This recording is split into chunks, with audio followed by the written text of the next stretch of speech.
আরেকজনকে বলতে শুনলাম যে আমরা জান্নাতের টিকিট বিক্রি করছি আপনাদের কাছে। অবস্থা দৃষ্টে মনে হচ্ছে যে জান্নাত আল্লাহর কাছ থেকে উনি ঠিকাদারি নিয়ে আসছে, যে কারে জান্নাতে পাঠাবে কারে জাহান্নামে পাঠাই দিবে দায়িত্ব অলরেডি নেওয়া শেষ। নাউজুবিল্লাহ পড়েন, আরো জোরে বলেন নাউজুবিল্লাহ। আমরা যারা দ্বীনের আন্দোলন করেন, রাজনৈতিক মাঠে ইসলাম চান, রাষ্ট্র ব্যবস্থায় ইসলাম চান, আমরা মন থেকে তাদেরই একজন সহযোদ্ধা। কারণ ব্যক্তি জীবন থেকে শুরু করে আন্তর্জাতিক অঙ্গন পর্যন্ত ইসলামের সমস্ত বিধিবিধান আহকামাত বাস্তবায়নের জন্য আমরা প্রত্যেকেই এক একজন সংগ্রামী। আমরা এই ময়দানে এক একজন সৈনিক। বিগত স্বৈরাচারের আমলে তাদের অনিসলামিক কর্মকাণ্ডের বিরুদ্ধে কথা বলে আলেম ওলামাদের পক্ষ অবলম্বন করার অপরাধে আমরাও জেল খেটেছি, জরিমানা দিয়েছি, আমরা রিমান্ডে গিয়েছি, আমাদেরকে এলাকা ছাড়া বাড়ি ছাড়া করা হয়েছে। ঠিক না ঠিক জুড়ে বলেন? এর মানে আমরা চাই রাষ্ট্রে ইসলাম আসুক, কিন্তু আমরা এটাও চাই যে রাষ্ট্রে ইসলাম কায়েমের কথা বলে কেউ যেন কোরআন এবং সুন্নাহর অপব্যাখ্যা মানুষের সামনে পেশ না করে। আপনি আমার মার্কায় ভোট দিলে বেহেশতে যাবেন সেল চালাইয়া। আমি অবাক হয়েছি, একজন দায়িত্ব সম্পন্ন আলেম এক সেমিনারে বক্তব্য দিয়ে বলছেন যে আপনারা ওয়াজ মাহফিলে, দোকানে, চায়ের দোকানে, সব জায়গায় বলে দিবেন যে ইসলামপন্থীদেরকে যদি ভোট নেন, গণতান্ত্রিক সিস্টেমে যেটা বর্তমান চালু আছে, ভোট দিলে ঈমান থাকবে, ভোট না দিলে ঈমান নাই। কথা বুঝতে পেরেছেন? এখন আপনারা বলেন, যারা এই ধরনের ব্যাখ্যা করে তারা কি আসলে দিন কায়েম করতে চায় নাকি দিনটাকে ব্যবহার করে চেয়ার দখল করতে চায়? আমরা এটা করতে দেব না। কথা ঠিক না একজন বলেন? যদি দিন কায়েম করেন, দিনের কনসেপ্ট ক্লিয়ার করতে হবে, পরিষ্কার থাকতে হবে। এক কথাই বলতে হবে যে আল্লাহর কোরআন যা হালাল করেছে হালাল হয়ে যাবে, আল্লাহর কোরআন যা হারাম করেছে তার চিরতরে নিষিদ্ধ হয়ে যাবে। কথা বলতে হবে, ঠিক কিনা বলেন? ক্ষমতার জন্য পাগল হলে চলবে না। ক্ষমতার জন্য মুশরিক হিন্দুদের পা চাটা যাবে না। দিওয়ানা হয়ে গেছে এক একজনে, দিওয়ানা পাগল হয়ে গেছে এক একজনে, যে মুশরিকদের কেউ দ্বীনের কর্মী বানাই নিতেছে। নাউজুবিল্লাহ পড়েন। উদাহরণ দিতে গিয়ে আরো কত ধরনের কথা আসতেছে, সেগুলো না হয় নাই বললাম, পুরাতন ব্যাপার। কিন্তু এই যে নতুন ইস্যুগুলো কাজে লাগাতে হবে। খুব সাবধান। কোরআন সুন্নাহর বক্তব্য দেওয়ার সময় ওই মেজাজ নিয়ে কথা বলা যাবে না যে এই আয়াতটা বললে আমি কয়টা ভোট পাবো, ওই চিন্তা নয়। আল্লাহর কোরআনের ব্যাখ্যা। রাষ্ট্রীয় কোষাগারের দায়িত্বে যারা ছিলেন তাদেরকে ডাকলেন, ও আমরুহুম শুরা বাইনাহুম, পরামর্শের ভিত্তিতে তারা রাষ্ট্র পরিচালনা করতেন। জোরে কান সুবহানাল্লাহ। কিসের ভিত্তিতে জোরে বলেন? পরামর্শের ভিত্তিতে রাষ্ট্র পরিচালনা করতেন। এই যে গণতান্ত্রিক সিস্টেম, এই সিস্টেমে পরিচালিত হতো না। এই জন্য গণতান্ত্রিক যে সিস্টেমটা, এই সিস্টেমে কোনো মুসলমান, গণতান্ত্রিক একটা হচ্ছে সিস্টেম, আরেকটা হচ্ছে তার মৌলিক আদর্শ। গণতান্ত্রিক আদর্শটা কুফরি। সিস্টেমের মধ্যে থেকে আকীদা বিশ্বাসকে গ্রহণ না করে আপনি সাময়িকভাবে অনেক ওলামা ইকরাম গণতান্ত্রিক সিস্টেমে নির্বাচন করা, ভোটাভুটি করা বা ইসলামপন্থীদের ক্ষমতায় গিয়ে রাষ্ট্রের ভারসাম্য ঠিক রাখার ব্যাপারে মতামত দিয়েছেন। কিন্তু গণতান্ত্রিক পদ্ধতিতে ভোটাভুটি করা ফরজ, এটা কোনো পাগলেও বলে নাই। কথা ঠিক না জুড়ে বলেন? অনেকে জায়েজ বলেছেন। কি বলেছেন জুড়ে বলেন? জায়েজ বলেছেন। দিন কায়েম করা ফরজ। দিন কায়েম করা কি ফরজ? এটা শরিয়াত, এটা আল্লাহর হুকুম, মানতে হবে। আনাকিমুদ্দিন। আর দিনটা তো ব্যাপক বিষয়। ব্যক্তি জীবনে নামাজ, রোজা, হজ, যাকাত, তাহাজ্জুদ, হালাল হারাম মেনে চলা, এগুলো দিন কায়েম। এগুলো সব দিন। এগুলো সব কি জুড়ে বলেন? নামাজ দিনের একটা অংশ, রোজা দিনের অংশ, হজ দিনের একটা অংশ, যাকাত দিনের একটা অংশ, দাওয়াত দিনের অংশ, সব দিন। আপনি সুদ খাবেন না, ঘুষ স্পর্শ করবেন না, মিথ্যা কথা বলবেন না, চুরি ডাকাতি জেনা বদমাশি করবেন না, এগুলা দিনের অংশ। এগুলা দিন। এগুলা কি দুটো বলেন? দিন। এটাই হচ্ছে শরিয়াত, হুকুমতে ইসলামিয়া, রাষ্ট্র ব্যবস্থায় ইসলাম নেওয়া। এটা তো অনেক গুরুত্বপূর্ণ একটা দায়িত্ব। কারণ এমন কিছু আমল আছে যেগুলো ব্যক্তিগতভাবে করা যায় না, কিছু আমল আছে রাষ্ট্রীয়। যেমন কেউ চুরি করলে তার কি সাজা হবে, ব্যভিচার করলে তার কি সাজা হবে, মিথ্যা অপবাদ দিলে তার কি সাজা হবে, শাস্তি হবে, রাষ্ট্রীয় নীতিমালায় আছে না ভাই? জোরাবাজে বলেন আছে। আর এই যে পরিপূর্ণ ইসলামের রূপরেখা, এটা রাষ্ট্রে ইসলাম কায়েম না হলে সর্ববিষয়ে দিন কায়েম করা সম্ভব হবে না। এই জন্য খিলাফত আলা মিনহাজিন নবুওয়া, সুন্নাতে নবীর আদর্শে রাষ্ট্র পরিচালনা করা, এটা গুরুত্বপূর্ণ একটা দায়িত্ব মুসলমানদের জন্য। কিন্তু বর্তমান যে গণতান্ত্রিক সিস্টেম, এই সিস্টেমটা ফরজ না। আজকে আমাদের দেশের কিছু লোকেরা ভুল মেসেজ দিচ্ছে মানুষের কাছে। নির্বাচন সামনে এসেছে, এগুলা নিয়ে কোরআনের মঞ্চে বসে অনেক আলেমরা অপব্যাখ্যা করছে। আবার কেউ নির্বাচনে ক্যাম্পেইন করতে গিয়ে অসত্য কথা বলছে, এমন কথা বলছে যে এই মার্কায় ভোট দিলে কোরআন বিজয় হবে, আর এই মার্কা হেরে গেলে আল্লাহর কোরআন হেরে যাবে। নাউজুবিল্লাহ, তো আসতে বললেন। আচ্ছা, আল্লাহর কোরআন কি কোনো হারতে পারে? আপনারা যেভাবে আওয়াজ দেন, তো কথা বলাই মুশকিল। আমি তো কোনো গুরুস্থানে ওয়াজ করতেছি না, আমার সামনে সব জিন্দা মানুষ। আপনারা কি জিন্দা না মুর্দা? এই জিন্দার আওয়াজটাও জিন্দার মতো বলতে পারেন নাই, এটা মুর্দা মার্কা আওয়াজ হয়ে গেছে। আমার সামনে কি জীবিত মানুষ না মরা মানুষ? এবার জীবিত মানুষের মতো জবাব দিয়ে বলেন তো, আল্লাহর কোরআন কখনো হেরে যেতে পারে? আল্লাহর কোরআন কি কখনো হারবে? সারা পৃথিবীর সব মানুষ মিলেও যদি আল্লাহর কোরআন প্রত্যাখ্যান করে, এরপর পৃথিবীর সমস্ত মানুষ হেরে যাবে, আল্লাহর কোরআন হারবে না। ঠিক না ম্যাডাম? জুড়ে বলেন। বলে এই মার্কায় ভোট দিলে আল্লাহর কোরআন জিতে যাবে, আর এই মার্কা হেরে গেলে আল্লাহর কোরআন হেরে যাবে। ভণ্ডামির তো একটা লিমিট থাকা উচিত। ঠিক না ম্যাডাম? জুড়ে বলেন। আরেকজনকে বলতে শুনলাম যে আমরা জান্নাতের টিকিট বিক্রি করছি আপনাদের কাছে। অবস্থা দৃষ্টে মনে হচ্ছে যে জান্নাত আল্লাহর কাছ থেকে উনি ঠিকাদারি নিয়ে আসছে, যে কারে জান্নাতে পাঠাবে, কারে জাহান্নামে পাঠাই দিবে, দায়িত্ব অলরেডি নেওয়া শেষ।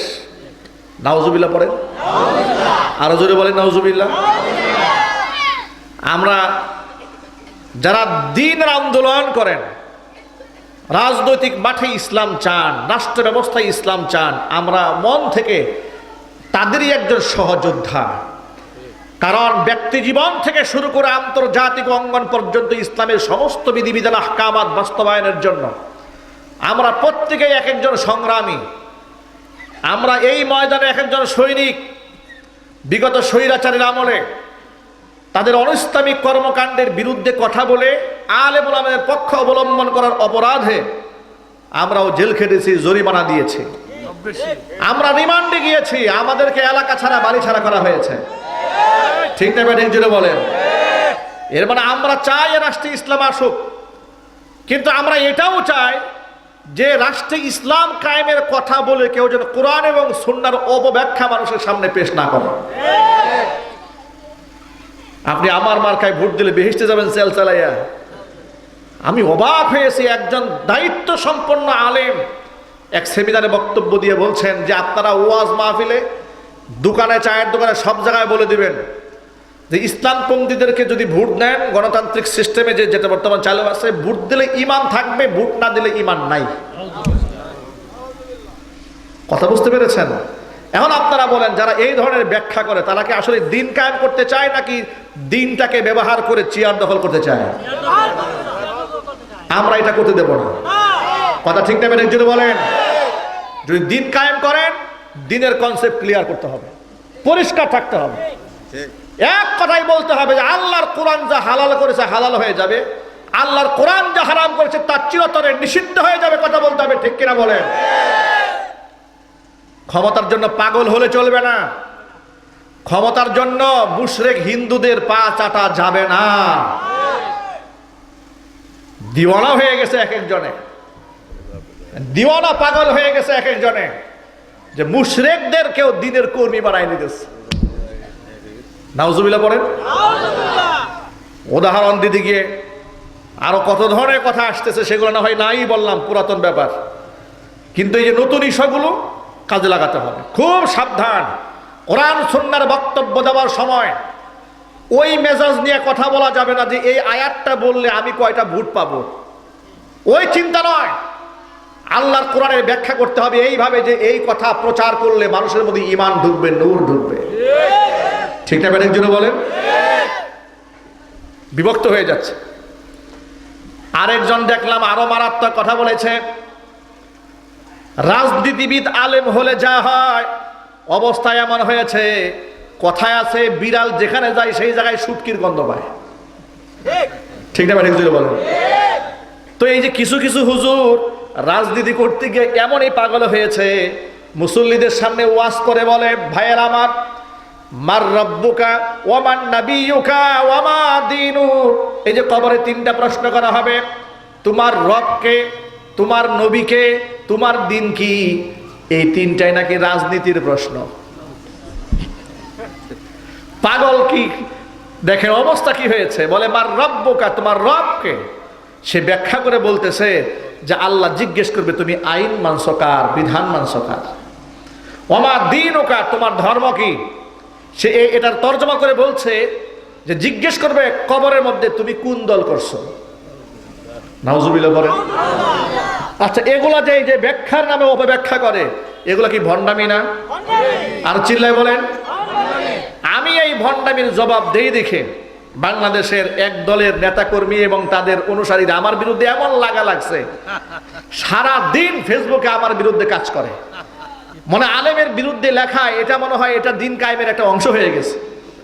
আমরা তাদেরকে বলি, শোনেন, এই মাটিতে আমরাও ইসলামের জন্য জেল খেটেছি, জরিমানাও দিয়েছি, মাসের পর মাস, বছরের পর বছর এলাকা ছাড়া থেকেছি, বাতিলদের বিরুদ্ধে কথা বলে, হকের আওয়াজ তুলে। আমাদেরকে চোখ রাঙানো দিয়ে আমাদেরকে পিছপা করতে পারবেন না। আমাদের চোখের পাতা নড়বে যতক্ষণ কোরআন সুন্নাহর হক কথা বলে যাব ততক্ষণ।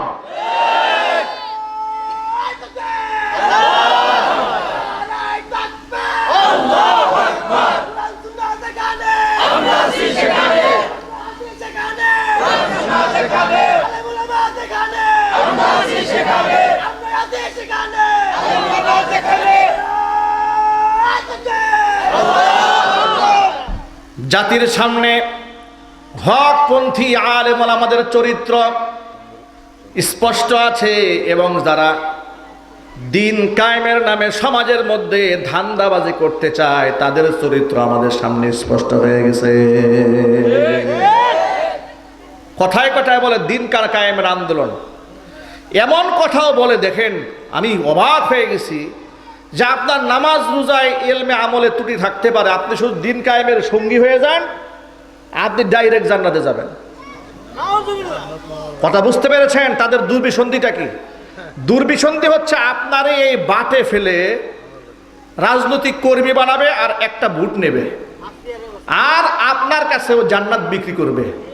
অবস্থাটা এমন হয়েছে, আল্লাহ মাফ করেন, জোরে করেন নাউজুবিল্লাহ। একটু চিল্লায় বলতে হবে নাউজুবিল্লাহ। আমরা রাষ্ট্রে ইসলাম চাই, কিন্তু বিকৃত ইসলাম চাই না। আমরা সুন্নাতে নববী জমিনে প্রতিষ্ঠিত করতে চাই, কিন্তু ইসলামের নামে, ধর্মের নামে কোনো অপব্যাখ্যা বাংলার মাটিতে হবে, এটা আমরা বরদাস্ত করব না। কথা ঠিক নেবেন যুবক ভাইরা? ঐক্যবদ্ধ হতে হবে আল্লাহর কোরআনের জন্য, আল্লাহর দ্বীনের জন্য। প্রিয় ভাইরা আমার, মূল কথায় ফিরে আসি। নিঃসন্দেহে সৎ নেতৃত্ব বাংলাদেশে প্রয়োজন, ঠিক কিনা? 54 বছর হয়ে গেল যে স্বাধীন হয়েছে, আবার জুলাই আগস্টের বিপ্লবে আরেকবার স্বাধীন হলো, বাংলাদেশ স্বাধীন হয়ে গেল। কিন্তু এই যে স্বাধীন হয়েছে, এখনো পর্যন্ত পূর্ণাঙ্গ স্বাধীনতার স্বাদ এ দেশের মানুষ পায় নাই। স্বাধীনতার স্বাদ আপনারা পেয়েছেন? আরো জোরে বলতে হবে, পেয়েছেন? এদেশের মানুষকে আসলে স্বাধীন হয়েছে? যদি স্বাধীন হতো তাহলে এই স্বাধীন দেশে কোন দেশ থেকে কে মেহমান হবে আর না হবে সেই সিদ্ধান্ত তো এই দেশ থেকে হওয়া উচিত, কিন্তু সেই সিদ্ধান্ত এই দেশ থেকে হয় না, ভারত থেকে হয়। এখনো ডক্টর জাকির নায়েক বিশ্ব পরিমণ্ডলের একজন আলোকিত ইসলামিক স্কলার, গবেষক,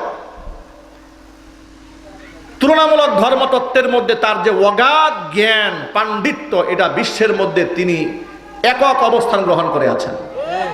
ঠিক না? একজন বলেন, এত বড় একজন দ্বীনের দায়ী, তিনি বাংলাদেশে আসবেন বলে বাংলাদেশের এক কমিউনিটি তাকে দাওয়াত দিয়েছে, কিন্তু ভারত থেকে আপত্তি জানিয়েছে। এই নভেম্বরের শেষ দিকে তার আসার কথা ছিল।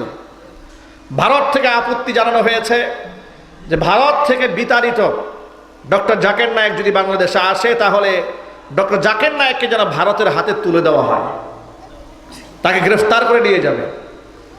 সর্বশেষ এই দেশের সরকার কয়েকদিন আগে জানিয়েছে, দুদিন আগে জানিয়েছে যে যেহেতু বাংলাদেশে তাকে আনা খুব রিস্কি, কেন ভারতের দাদা বাবুরা নারাজ হয়ে যাচ্ছে, এই জন্য তাকে এই মুহূর্তে দেশে আনা হবে না। আমার প্রশ্ন হচ্ছে, তাহলে কি আমরা ভারতের বলয় থেকে আজও বের হতে পারলাম না? ঠিক না ম্যাডাম, যিনি বলেন, বরং বাংলাদেশ তো মাথা উঁচু করে দাঁড়িয়ে কথা বলা দরকার ছিল যে শত শত মানুষ হত্যাকারীর খুনি স্বৈরাচারী হাসিনাকে তোমরা কুলের মধ্যে আশ্রয় দিয়েছ, সেই খুনিকে আগে বাংলাদেশে ফেরত দিতে হবে, কথা বলতে হবে। ঠিক কিনা জোরে বলেন? এটা বলার সাহস নাই, এটা বলার হিম্মত নাই। পক্ষান্তরে আপনি তাদের ভয়ে ডক্টর জাকির নায়েককে বাংলাদেশে আসতে আপনি মানা করে দিলেন। এটা একটা স্বাধীন রাষ্ট্রের কর্মসূচি এমন হতে পারে না। আমার দেশে কে মেহমান আসবে কে আসবে না তার সিদ্ধান্ত ইনশাল্লাহ এই দেশের মানুষই গ্রহণ করবে, যদি বলতে হবে। ঠিক কিনা বলেন? এতটুকু ইমানই শক্তি আমাদেরকে অর্জন করতে হবে। আল্লাহ যেন কবুল করেন, যদি বলেন আমিন। ভাইয়ের আমার মূল কথায় ফিরে আসি। খলিফাতুল মুসলিমিন হযরত ওমর স্ত্রীকে ডেকে বললেন, আমি খলিফা হওয়ার সুবাদে যদি পিঠা খাই, ইরাকের ফুরাত নদীর তীর পর্যন্ত অসংখ্য মানুষ আমার খেলাফতের আওতাধীন আছে। কিয়ামতের ময়দানে একজন মানুষ যদি দাঁড়ায় বলে খলিফা হওয়ার কারণে তিনি পিঠা খেতে পেরেছিলেন, আমরা পিঠা খেতে পারি নাই, আল্লাহর আদালতে আমি আসামি হয়ে যাব, পিঠা আমি খাবো না, গরিবদেরকে পিঠা দান করে দাও। এরপরে রাষ্ট্রের দায়িত্বে যারা আছে তাদেরকে ডাকলেন, পরামর্শ ও আমরুহুম শুরা বাইনাহুম, পরামর্শের জন্য ডেকে বললেন, যারা যেই ব্যক্তি বাইতুল মালের দায়িত্বে আছে, বাইতুল মাল হচ্ছে রাষ্ট্রীয় কোষাগার। বাইতুল মাল কি? যেমন আমাদের বাংলাদেশ ব্যাংক, তখন তোর ব্যাংক ট্যাঙ্ক ছিল না, এটাকে বলা হয় বাইতুল মাল, রাষ্ট্রীয় কোষাগার। যে রাষ্ট্রীয় কোষাগার থেকে আমি উমরের জন্য যে বরাদ্দটা আছে সেখান থেকে আজকের পর থেকে হিসাব করে প্রত্যেক দিন 100 টাকা করে কমাই দিবা আটা। কারণ আমার স্ত্রী প্রমাণ করে দিয়েছে 100 টাকা আটা কম হলেও আমার সংসার চলে। সুবহানাল্লাহ বলবেন না? আল্লাহু আকবার বলেন। ইমানদার কাকে বলে? সৎ নেতৃত্ব তো এমনই হওয়া উচিত। প্রিয় ভাইরা আমার, তাহলে প্রত্যেকটা ব্যক্তিকে কাল হাসরের ময়দানে তার আপন অবস্থা সম্পর্কে জবাবদিহিতা করতে হবে। নবী করিম সাল্লাল্লাহু আলাইহি ওয়াসাল্লামের জন্য বলেছেন, সাবাতুন ইউজিল্লুহুমুল্লাহু ফি জিল্লিহি ইয়াওমা লা জিল্লা ইল্লা জিল্লু। 7 শ্রেণীর মানুষকে কিয়ামতের দিন আল্লাহ তাআলা আরশে মুআল্লার ছায়াতলে স্থান দিবেন, যেদিন আল্লাহর আরশের ছায়া ছাড়া আর কোনো ছায়া থাকবে না।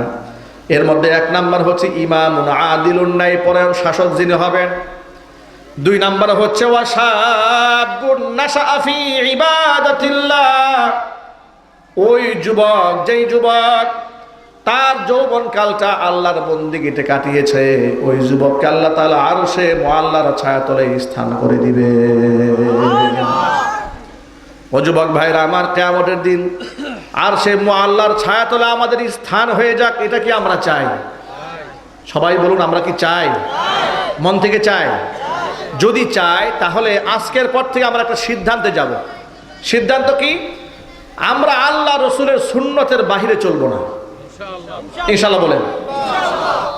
কিছু কিছু আমল আছে ব্যক্তিগত সুন্নাহ, কিছু কিছু আমল আছে পারিবারিক সুন্নাহ, কিছু কিছু আমল আছে বাহ্যিক সুন্নাহ, আবার কিছু কিছু আমল আছে আত্মিক সুন্নাহ, মানে আত্মশুদ্ধি করে নেওয়া, অন্তরের মধ্যে যেন কোনো খলল না থাকে। হিংসা, বিদ্বেষ, রিয়া, সুমাত, গীবত, শিকায়াত, এগুলা অন্তরের মধ্যে থাকলে বাহ্যিক আমলের কোনো দাম নাই।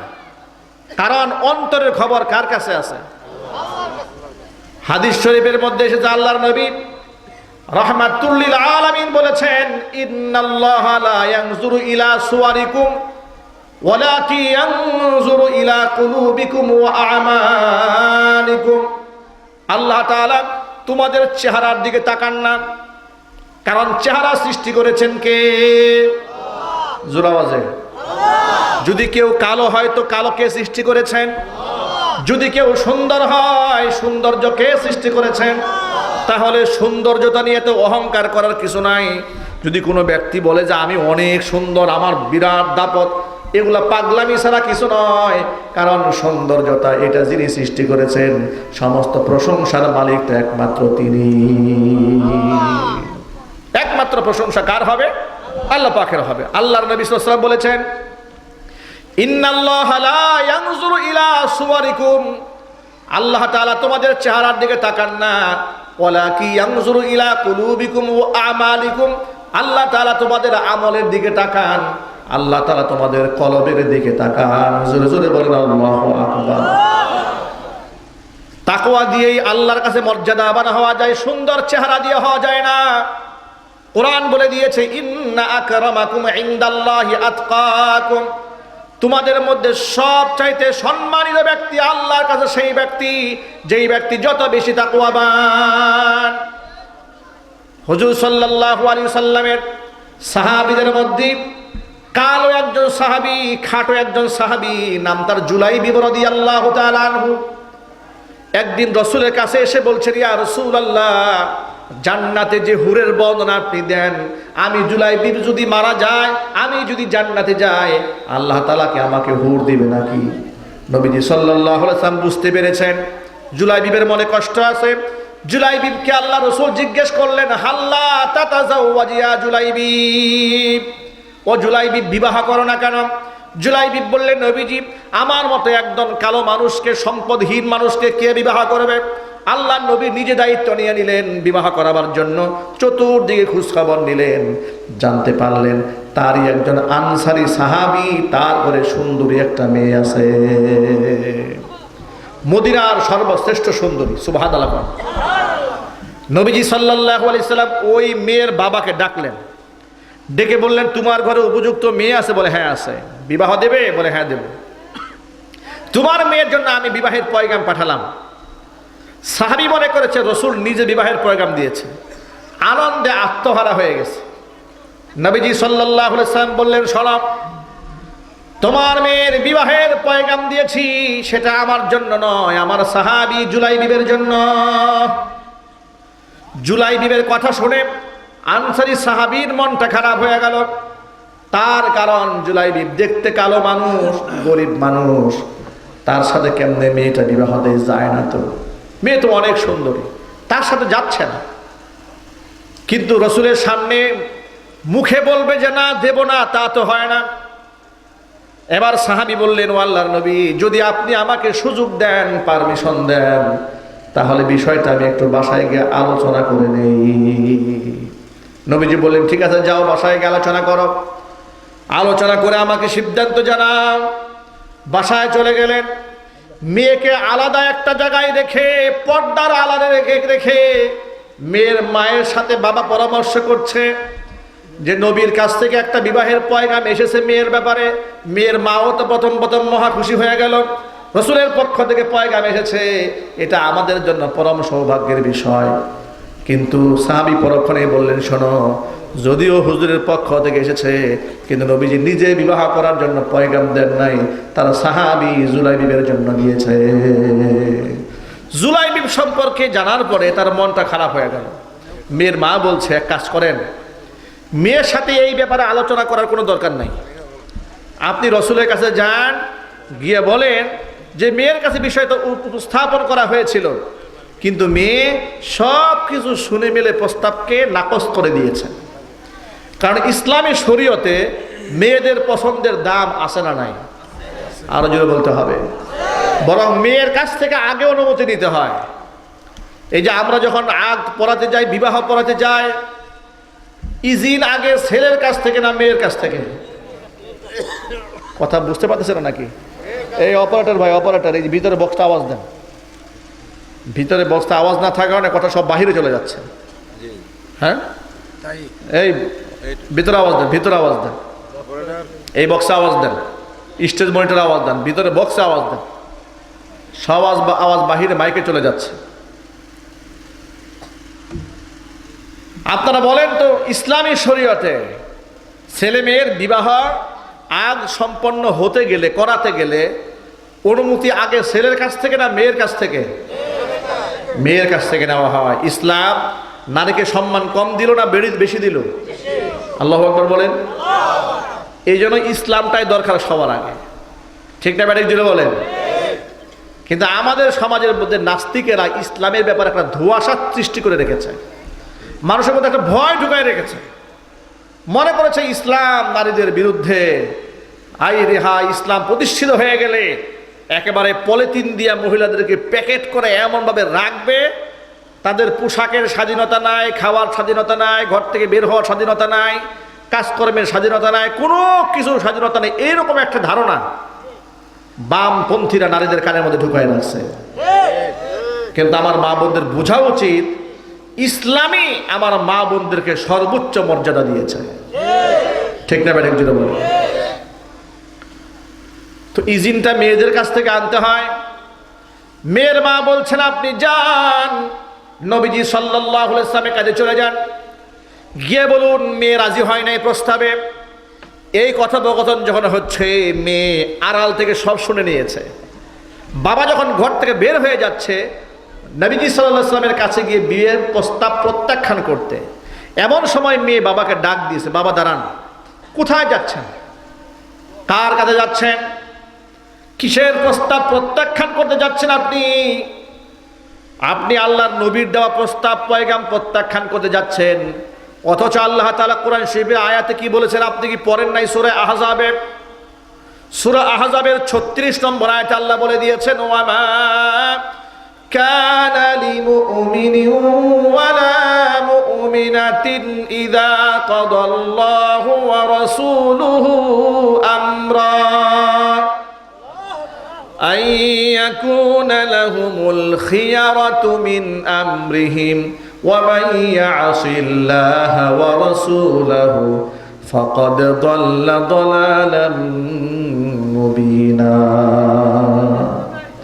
আল্লাহ তাআলা বলেন, কোন বিষয়ে যদি আমি আল্লাহ এবং আমার রাসূল যদি কোনো রায় দিয়ে দেয়, মতামত দিয়ে দেয়, পৃথিবীর কোনো ইমানদার নারী পুরুষের ওই মতামতের মধ্যে নিজের ব্যক্তিগত মতামত দেওয়ার কোনো অধিকার নাই।